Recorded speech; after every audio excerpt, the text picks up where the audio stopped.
j'ai aidé mon équipe à mon fils, Atom Dura, avec des 9 et 10 ans. Puis je pense qu'on a fait un bon job.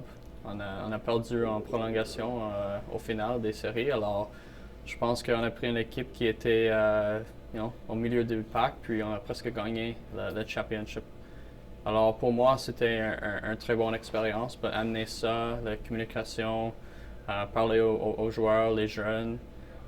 Puis, je pense que ça a amené beaucoup quand je travaille avec les gars à Laval, au NHL aussi. Le plus que tu savoir les gens qui sont 19 ans, 20 ans, 21 ans, sont encore des jeunes. Oui. C'est pas un homme de 30 ans. Alors, ça m'aidait beaucoup sur cet aspect-là. Si Martin Saint-Louis est passé du Pee-Wee à la Ligue nationale, toi, tu pourrais passer de l'Atome à la Ligue américaine? Je pense que j'ai besoin d'un couple d'années plus d'expérience pour ça. Oui, oui. C'est quoi le principal challenge dans le travail que tu fais cette année?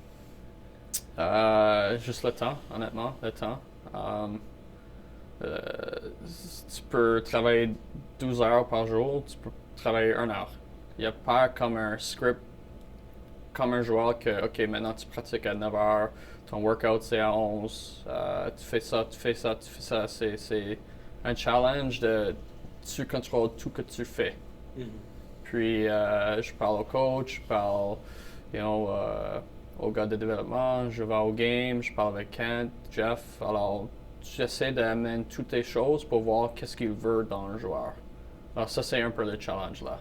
Okay. Parce que tu prends un joueur qui est très bon au niveau qu'il joue, mais comment tu fasses pour qu'il soit un bon joueur de Ligue nationale?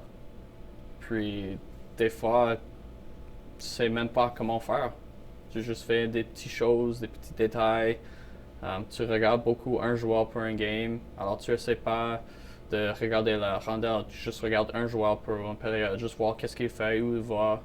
Puis, tu essaies ton mieux d'amener des choses dans la pratique pour améliorer son jeu comme ça. Quand je regarde Laval, je regarde Montréal pour faire un comparable. Parce que tu veux que tu joues de la même façon. Alors, pour la transition, sont meilleurs pour eux. Est-ce que tu trouves que ça se ressemble, leur style de jeu, où il y a un petit travail à faire pour que ça se rapproche?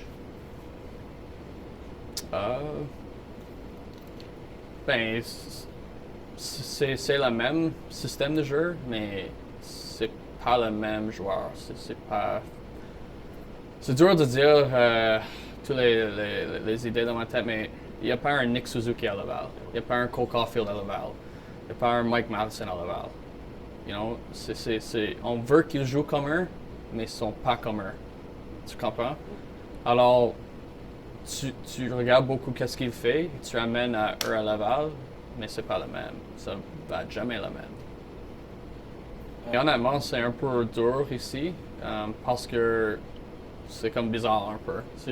C'est pas complètement confortable d'être un coach encore. Comme j'arrive au rink, c'est comme je suis un joueur encore. Mais quand je vais à Laval, c'est plus facile parce que je connais pas les joueurs. Ils sont jeunes, pas d'expérience, c'est beaucoup plus facile pour travailler avec eux. Mais j'aime beaucoup aller ici, j'aime beaucoup voir des gars, les sourires, j'aime beaucoup regarder les pratiques. Puis on a encore beaucoup de jeunes ici. Alors je veux regarder eux, peut-être parler un peu, ça fait ça, mais si tu fais ça, tu peux avoir plus de succès ou essayer ça ou ça. Alors, comme j'ai dit, chaque journée, c'est comme une nouvelle expérience, puis juste essayer mon mieux pour sortir d'être un joueur, puis un day être confortable d'être un coach. Comme joueur, tu as une structure, tu as ton temps, comme j'ai dit, tout est fait pour toi. Mais tu sais pas combien d'heures le coach travaille. Tu sais combien de temps ça prend pour faire un plan de pratique. Alors pour moi, d'être sur ce côté de travail, j'aime vraiment beaucoup, mais ça prend beaucoup de temps pour faire ça. Alors c'est vraiment différent pour moi. Est-ce qu'il y a des joueurs à Montréal, mais peut-être surtout à Laval, l'un ou l'autre, dont la progression cette année t'a particulièrement marqué? Tu le regardes et tu fais, OK, lui là, ça a monté. À Laval, facilement, tu regardes Joshua Roy. on sait beaucoup que c'est un joueur qui domine le junior. Tu sais jamais comment ça va transitionner à la pro. T'es 19 ans, plus de skill, plus de strength que tout le monde, mais tu rentres à la pro, c'est pas le plus vite, c'est pas le plus strong, c'est pas peut-être pas le plus skill. Alors, comment est-ce que je vais évoluer mon jeu? Mais tu regardes au début d'année, au fin d'année, son jeu avec le Canadien, c'est super. On aime lui beaucoup. C'est vraiment fun pour voir lui. Sur la défense, tu as Logan, vraiment une excellente saison. Tu regardes les 2-3 dernières années avant, il n'a pas joué beaucoup de games, peut-être moins de 100 games. Alors pour jouer 70 games à pro, c'est un gros étape pour lui. Puis son jeu est vraiment excellent, on développe vraiment bien. Le travail, pour construire une maison, tu toujours commences à la foundation. Alors on essaie beaucoup de travailler sur ça. Puis quand la maison se construit, je pense que la plus que tu travailles au bottom, la plus que ça revient au top, je pense que tu as un place avec ça. Mais tu sais que si tu regardes les standings, c'est pas une grosse étape, mais tu regardes chaque game par game, je trouve que l'équipe joue vraiment bien. Chaque game, c'est proche, l'équipe donne un effort. Tu vois notre core pieces, Belger, comment ils jouent, Slav, Cole, Nick.